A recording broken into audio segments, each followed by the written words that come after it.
Hey everyone, it's Ranger Ryan here. I'm here at the park at this beautiful creek, and I wanted to share something that I've came across with you guys. So I found this guy hanging out by the creek. He's under this log, as you can see here. And I'll show you kind of where I am, the habitat. There's a creek there and a bridge where people are walking by. And right here, we've got a cool little reptile. This is a banded water snake. They often get confused for copperheads, but don't be alarmed. This guy is harmless. In fact, he's super helpful for the environment. So there's a few ways that I know that this is a water snake and not a copperhead. One is if you look at its head right here, you'll see that it's not a triangle shape. A copperhead will have a triangular shaped head, and its eyes, let me see if I can zoom in there, its eyeball will look like a cat eyeball. The pupil will be elliptical. It'll look like a cat eye, and you can see that guy's got round pupils. And also the banding and marking on the snake helps me identify this as a not venomous species. This is a copperhead, a venomous species.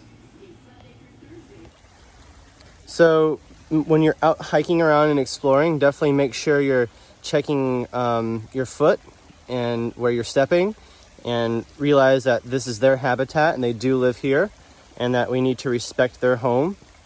But you don't need to be afraid. Just respect the snake. If you come across one, give it some distance and let it do its thing. So this snake here is going to be eating things like frogs, small mammals like squirrels and chipmunks, and if he's a good hunter, he may be catching fish out of the creek here.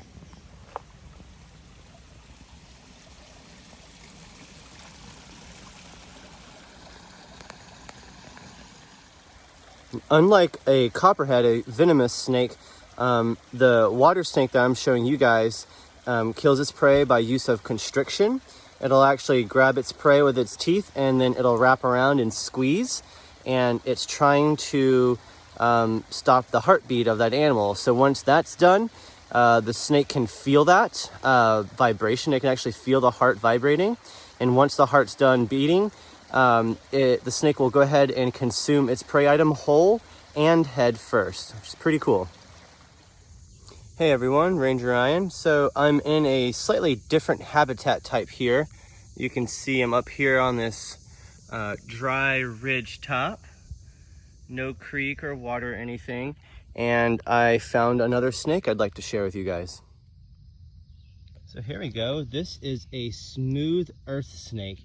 As you can see, he's very, very different than the last snake we saw. If you look really close, you can see his tiny little head there.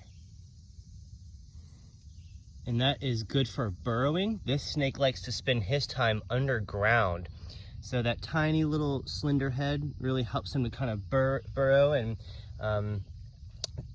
eat things like worms and slugs and snails and stuff like that. And guys, as you can see, I am all up in this snake's business. I'm in its personal space, yet the snake is not interested in harming me. It's not trying to chase me. It's not trying to bite me. And I just wanted to show you guys this to prove to you that snakes are not out to get humans. They are not interested in hurting you. They just want to be left alone so they can live their little snake lives. So that smooth earth snake that we just saw on top of that dry ridge is considered fossorial. And that's a cool word, and that basically means that animal spends the majority of its time underground.